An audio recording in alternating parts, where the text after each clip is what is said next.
আজকে আমরা কথা শুরু করব যাকাত কাকে দেয়া যাবে না এ ব্যাপারে। যাদেরকে যাকাত দেয়া যাবে না তাদের প্রথম যাদেরকে বা যেই খাতে যাকাত দেয়া যাবে না তারা হচ্ছে বানু হাশেম বা হাশিমি খানদানের যারা, অর্থাৎ আল্লাহ রাসূল সাল্লাল্লাহু আলাইহি ওয়াসাল্লামের বংশের যারা আছেন তাদেরকে যাকাত দেয়া যায় না। আল্লাহ রাসূল সাল্লাল্লাহু আলাইহি ওয়াসাল্লামের সাথে যেহেতু ওনাদের নিসবাত আছে, সম্পর্ক আছে, এবং আল্লাহ রাসূল সাল্লাল্লাহু আলাইহি ওয়াসাল্লাম অনেক সম্মানিত, এজন্য তাদেরকে যাকাত দেয়া যায় না। সহিহ মুসলিমে একটি হাদিস এসেছে যেখানে আল্লাহ রাসূল সাল্লাল্লাহু আলাইহি ওয়াসাল্লাম ইরশাদ করেছেন, ইন্না সাদাকাতা লা তামবাগি লি আলি মুহাম্মদ, মুহাম্মদ সাল্লাল্লাহু আলাইহি ওয়াসাল্লামের বংশের কারোর জন্য যাকাত গ্রহণ করা বা যাকাত খাওয়া এটা শোভনীয় নয়, এটা উচিত নয়, তারা যাকাত খেতে পারবে না। কারণ ইন্নামা হিয়া আওসাখুন নাস, এটা হচ্ছে মানুষের সম্পদের মধ্যে যে অপবিত্র জিনিস আছে বা ময়লা আছে, সম্পদের ময়লা বলা যায়, যেহেতু সম্পদকে পিউরিফাই করার জন্য এই যাকাতকে ফরজ করা হয়েছে। সো এই জাতীয় জিনিস আলে মুহাম্মদ সাল্লাল্লাহু আলাইহি ওয়াসাল্লামের পরিবার বা বংশের অন্তর্ভুক্ত যারা হবে তাদের জন্য আল্লাহ তাআলা এটাকে হালাল করেননি, তাহলে ওনাদেরকে যাকাত দেওয়া যাবে না। সহিহ বুখারীর আরেকটি হাদিসে আমরা ওই হাদিসটি থেকে জানতে পারি যে আল্লাহ রাসূল সাল্লাল্লাহু আলাইহি ওয়াসাল্লামের প্রিয় নাতি হোসাইন রাদিয়াল্লাহু তাআলা আনহু, উনি একবার যাকাতের খেজুর থেকে একটি খেজুর নিয়ে খেতে শুরু করেছিলেন। দূর থেকে আল্লাহ রাসূল সাল্লাল্লাহু আলাইহি ওয়াসাল্লাম এটা দেখে তিনি বললেন কিখ কিখ, যেটা আমরা বাংলায় ওয়াক থু ওয়াক এরকম বলি, মানে এরকম হোসেন রাদিয়াল্লাহু তাআলা আনহুকে বোঝাতে চাইলেন যে নানা ভাই তুমি এটা কি করছো, কিখ কিখ ইরমি বিহা, তুমি এই যাকাতের খেজুর খেও না, এটা ফেলে দাও। আমা আলিমতা আন্না লা নাকুলু সাদাকা, নানা ভাই তুমি কি জানো না যে আমরা সাদাকার সম্পদ খেতে পারি না, মানে তুমি আমার নাতি, তুমি হচ্ছে আলে মুহাম্মদ সাল্লাল্লাহু আলাইহি ওয়াসাল্লাম, সো তোমার জন্য এই সাদাকার সম্পদ নয় বা যাকাতের সম্পদ নয়।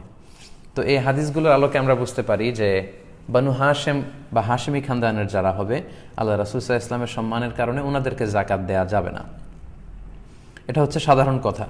কিন্তু বর্তমান বিশ্বে আল্লাহ রাসূল সাল্লাল্লাহু আলাইহি ওয়াসাল্লামের বংশের সাথে নিসবত আছে এরকম অনেক শাখা বংশ গোটা বিশ্বব্যাপী ছড়িয়ে আছে।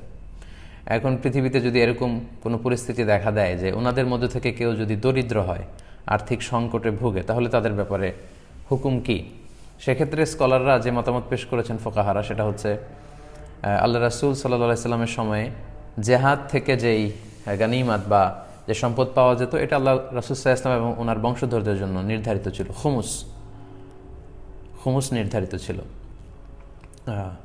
1/5 তো সেটা তো এখন নেই। এখন আমাদের সেন্ট্রাল লিডারশিপ নেই, আমাদের নেতৃত্ব দেওয়ার কেউ নেই, তো এখন এই খুমুসের বিধান নেই। তো সেক্ষেত্রে মুসলিম যে গভর্নমেন্ট আছে তারা আল্লাহ রাসূল সাল্লাল্লাহু আলাইহি ওয়াসাল্লামের বংশধর যারা আছে তাদের মধ্যে থেকে কেউ যদি আর্থিক দৈন্যতায় থাকে তাদেরকে সহযোগিতা করার চেষ্টা করবে, তাদেরকে সাপোর্ট করার চেষ্টা করবে, তাদেরকে ভাতা দেওয়ার চেষ্টা করবে।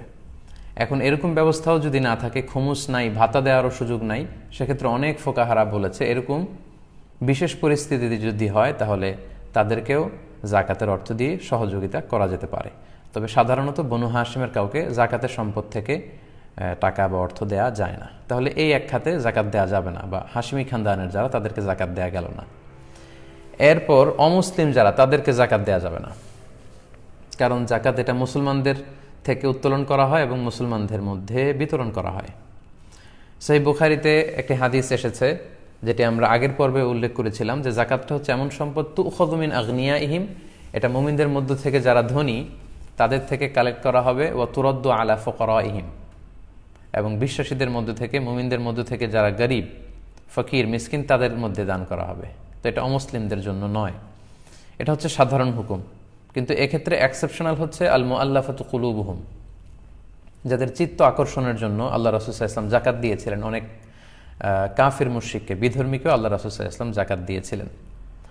তো এই মতামতটার ব্যাপারে ইখতিলাফ আছে। হানাফি স্কুল অফ থটের মতে হচ্ছে তাদেরকে যাকাত দেয়া যাবে না, অর্থাৎ যাকাতের টাকা অমুসলিমদের কোনো কাজে বা তাদেরকে সাহায্য সহযোগিতার জন্য ব্যয় করা যাবে না, বরং অন্য কোনো ফান্ড থেকে অমুসলিমদের মধ্য থেকে কেউ যদি নিঃস্ব থাকে, অসহায় থাকে, তাদেরকে হেল্প করতে হবে।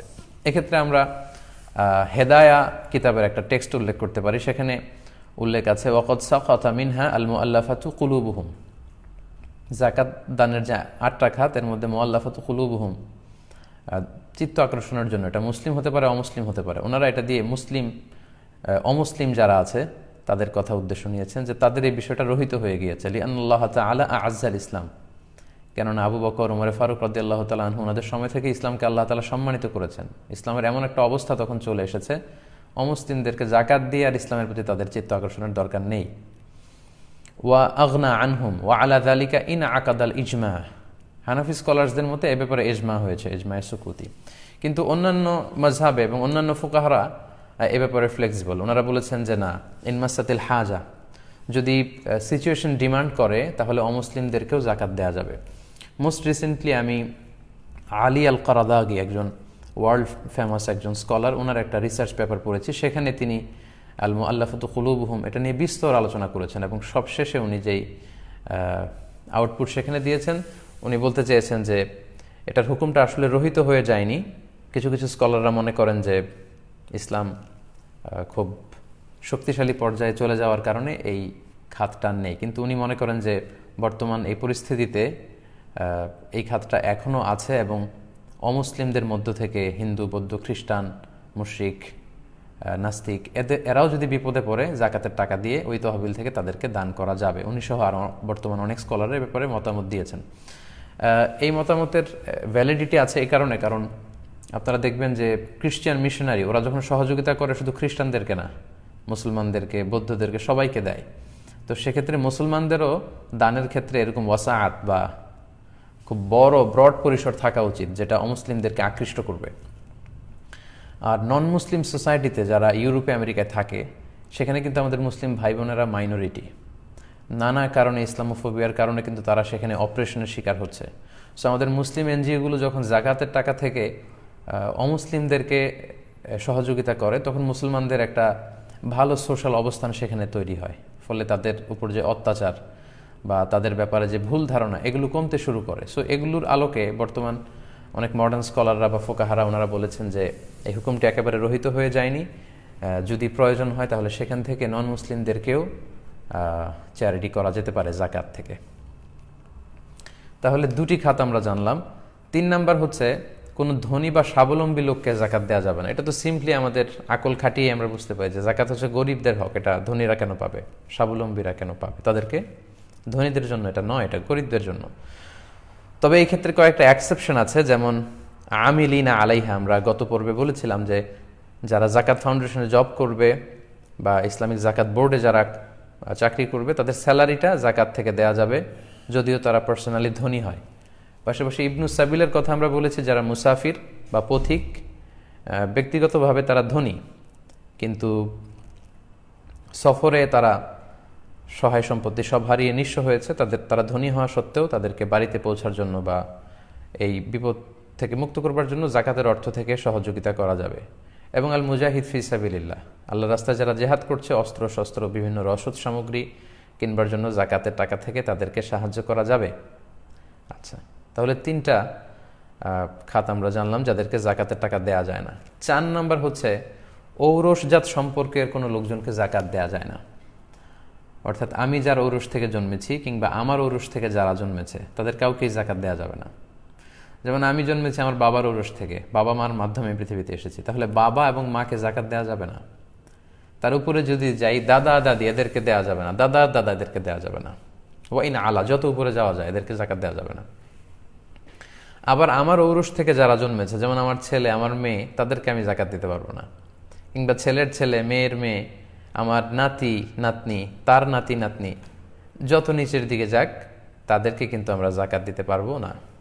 তাহলে 4 নম্বর খাতে আমরা জানলাম যে ঔরসজাত সম্পর্ক যদি আমাদের থেকে থাকে, ওই সম্পর্কের আত্মীয়দেরকে, বাবা মা, দাদা দাদি, ছেলে মেয়ে, নাতি নাতনি, তাদেরকে আমরা জাকাত দিতে পারবো না। 5 নম্বর হচ্ছে স্ত্রীকে জাকাত দেওয়া যায় না।